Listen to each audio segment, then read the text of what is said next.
then look and see which one's most healthy, you may be getting a completely misleading result. There may be a U-shaped relationship, or an inverted U-shaped relationship. And so depending upon where you are on the U, are you on the upper slope, are you near the top, are you on the downward slope, where the position on the U-shaped curve may be determined by something else. Right. And so as long as you don't recognize that, as long as you think in a sort of one-dimensional way, then you may get a totally contradictory result depending upon whether you're on the upward going slope of the U, the downward slope. And if the curve is more complicated than a U, if the curve is some sort of squiggly thing, then even worse. And if the position on the curve is determined by genes, by age, by total quantity of food eaten, by size, there are all sorts of things, maybe even complex interaction with those.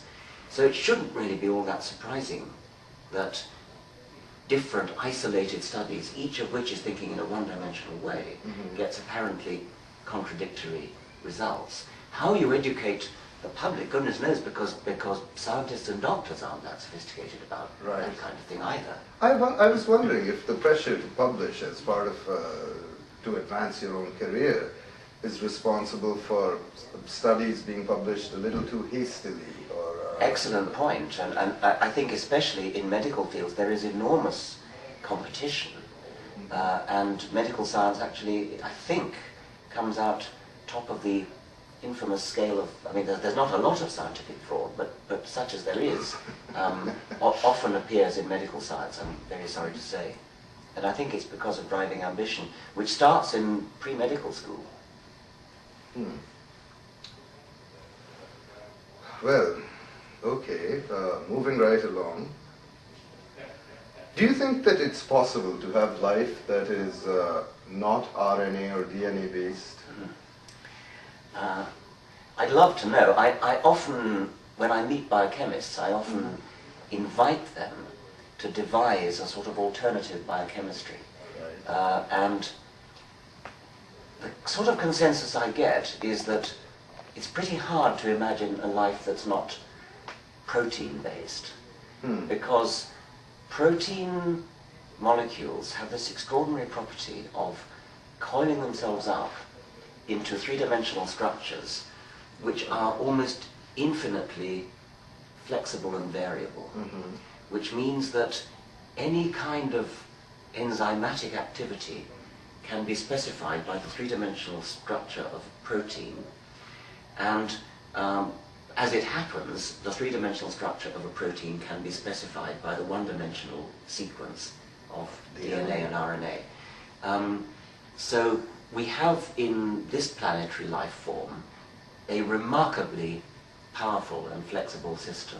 And it may just not be possible. There may be no other. The period of the periodic table of elements, that there just may not be. It may not be possible. My suspicion is that you've got to have protein, but that there could be other coding systems for specifying the protein. Once you've got the one-dimensional sequence of amino acids in a protein, then it will do the work for you. It will self-assemble into the three-dimensional shape that you want. And my understanding is that if you were ingenious enough, you could specify a protein that would fold up into any shape you like. I'm not sure about that, but I think that is possible. So maybe there are other life forms that still use protein, but which use a different coding system. Maybe not even a one-dimensional coding system, although that's a separate question. Does it have to be one-dimensional? Then there's an intermediate case. Could it be DNA but using a different genetic... I bet it could. I mean, there's nothing special about the genetic code, I suspect. DNA but with a different genetic code. Maybe a different set of, not 20 amino acids, but maybe a completely different repertoire of amino acids. That too might be arbitrary. It's funny how the code is so much like a Turing machine tape. Well, yes. I mean, it is a one-dimensional tape. Sort of. And I don't really see why you shouldn't have a life form with, say, a two-dimensional code, laid out as a two-dimensional graph. Three-dimensional might be harder because it's difficult to get into the interior to read it. But I don't see why you shouldn't have a two-dimensional code. Well, you've sort of answered the next question I was going to ask you, or at least pointed to an answer, which was that I was going to ask you, why is it that life originated only once, that all organisms are descended from the same proto-organism or whatever? Yes. That why couldn't, once it had originated somewhere, we've had 3 or more billion years, why didn't it come up elsewhere? And perhaps part of the answer is what you're saying, that... Well, yes, we don't know that it hasn't originated elsewhere in the universe. You're talking about yes, once on Earth. On Earth. Yeah. How come in more than 3 billion years yes, you didn't have yes, several different... Quite.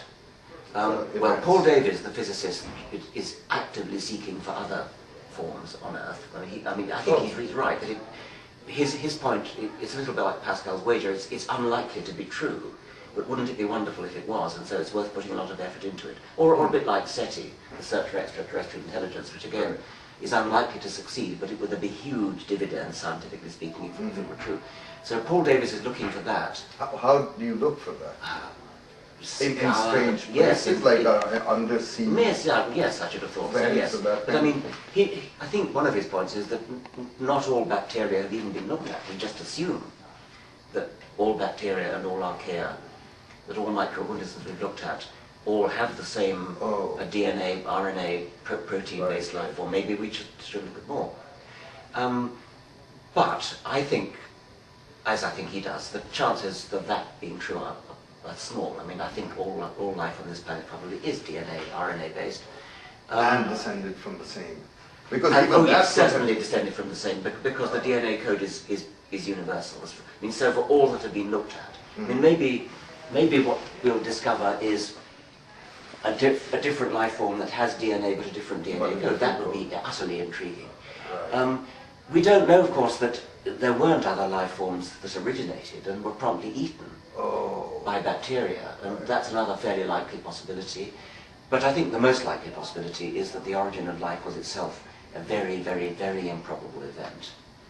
And but it happened so early on in the history of the Earth. It happened within the first 500 million years. Right, I'd say, and yes. since we've had another 3.5 billion years or more, and you think... within the first billion years, I mean, Earth began 4.6 billion years ago. We have fossils from about, 3.8 billion, 3.7 billion, something like that. So it's almost a billion years.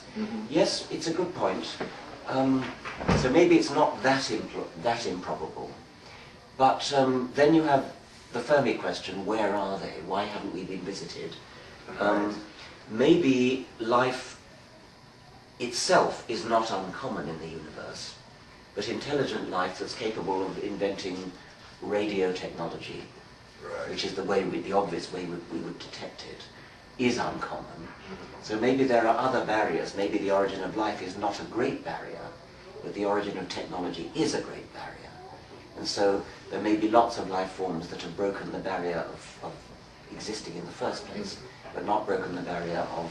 Yeah, we often tend to think of the kind of inevitability to our being here, that if life starts, it's eventually going to end up with by no people means like the case. us. I mean, another possible barrier was the origin of the eukaryotic cell, or something similar to that, some kind of complex cell. Maybe that was the big barrier. Maybe there's the equivalent of prokaryotic bacterial life all over the universe, but only here, or only in very, very few places has it broken the barrier to complex cells. So there are various sort of barriers available to account for the Fermi paradox of why aren't they here? I think it wouldn't surprise me if life itself is extremely rare.